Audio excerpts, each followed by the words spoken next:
Hello guys, welcome back to JazzedTutorials.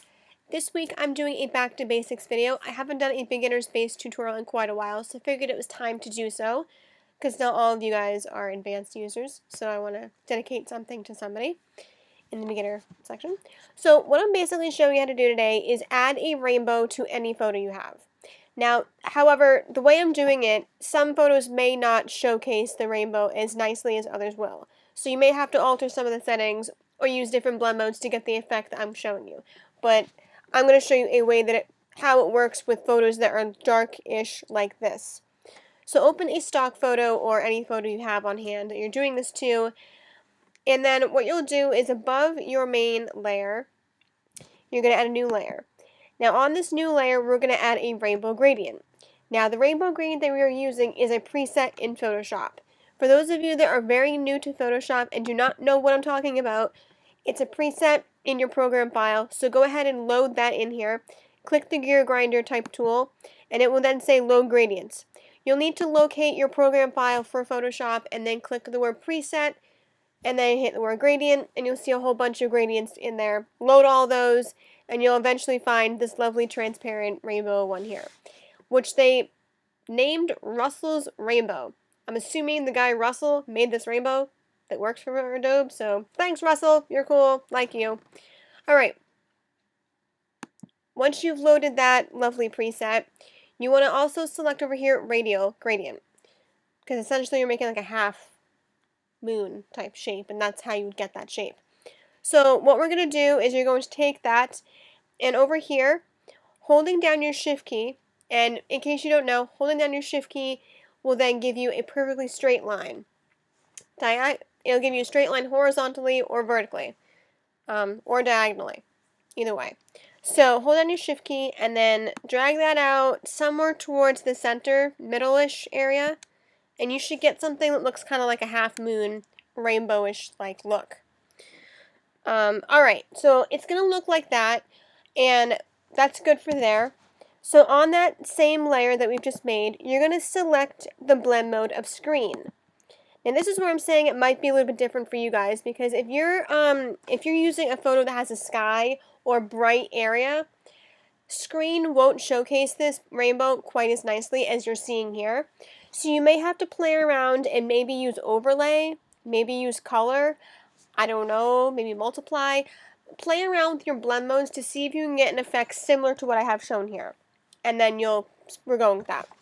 Okay, next we're going to have to go and blur this layer because we want it really to look like a real rainbow. Right now, it just looks like someone drew something on your photo and it looks doesn't look authentic in my opinion.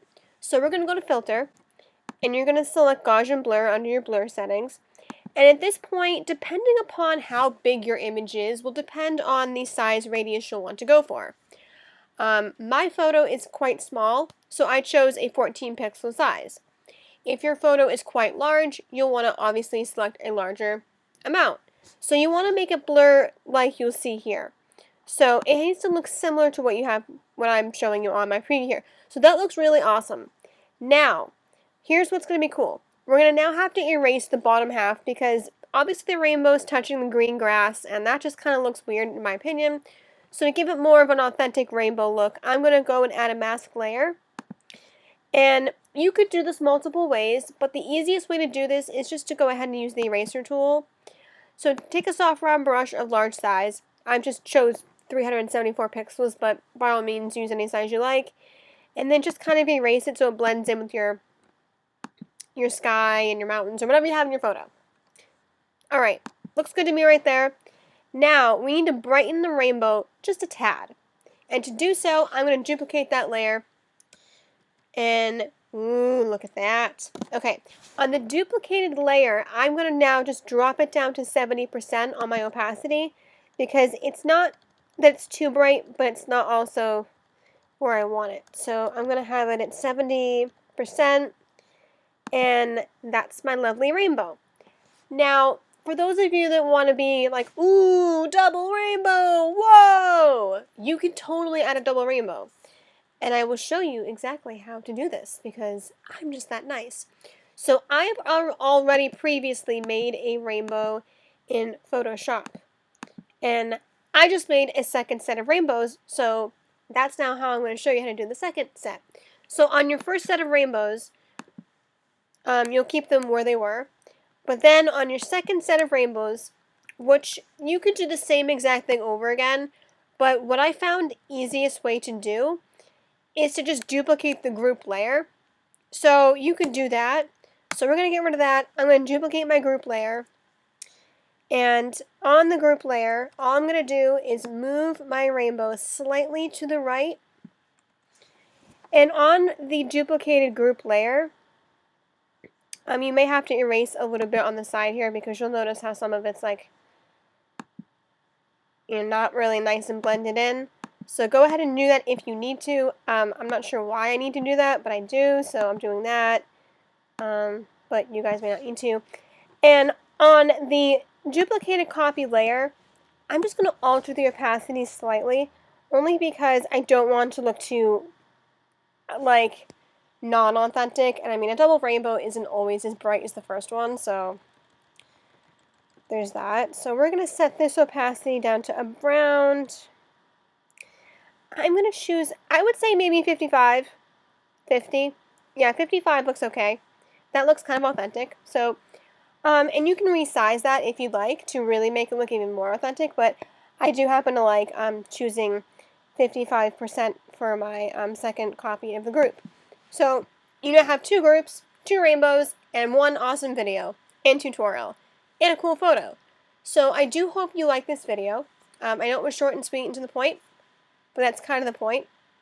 And that's kind of what I think you came here to watch. Something that was very educational and not too boring. So hopefully you enjoyed this. If it's helpful to you, do hit like. If you love things of this sort and want to see more cool things from me, definitely hit subscribe. I try and post at least once a week. Sometimes if you're lucky, I post twice a week, but right now it's not really working out for the twice a week video post, so usually just once a week. And yeah, if you guys have any questions or comments or concerns or anything for that matter, you know where to go. Comment down below. You can hit me up on all social media. All links are below in the description box of where you can find me. And thanks for watching, guys, and I'll catch you later. Bye!